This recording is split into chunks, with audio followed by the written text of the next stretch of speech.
10 টাকায় চাল খাওয়াবো এ বক্তব্য 1996 সালের নির্বাচনী প্রচারণার সময় দেওয়া হয়েছিল বলে দাবি করেছেন প্রধানমন্ত্রী শেখ হাসিনা।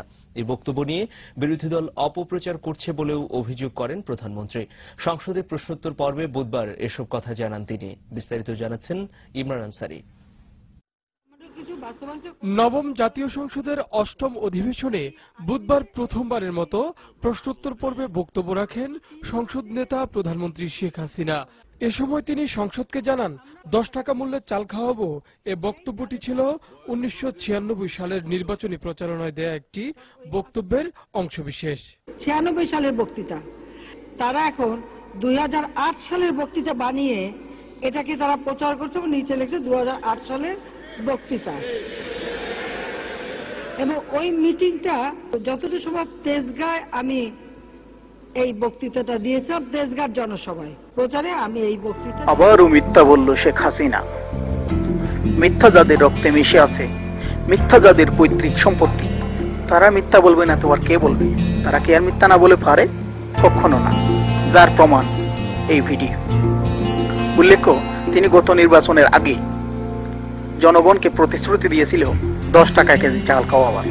প্রতিশ্রুতিটা কিছুটা এরকম: 20 টাকা কেজি চাল খাবো না, ধানের শীষে ভোট দেব না, 10 টাকা কেজি চাল খাবো, নৌকা মার্কায় ভোট দেব। সুতরাং তিনি এখন এই কথাটা অস্বীকার করতেছেন। তিনি বলতেছেন 1996 সালের নির্বাচনে এই প্রতিশ্রুতি দিয়েছিল তিনি। কিন্তু তিনি জানেন না দেশের জনগণ এত বোকা না।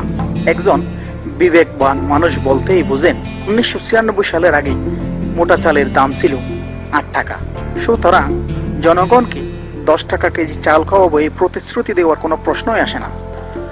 একজন দেশ নেত্রী, দেশ প্রধান হয়ে এভাবে অনর্গল মিথ্যা কথা যদি বলে যান, আমরা সেই নেত্রী বা সেই দল থেকে ভালো কিছু কি আশা করতে পারি? কখনো না।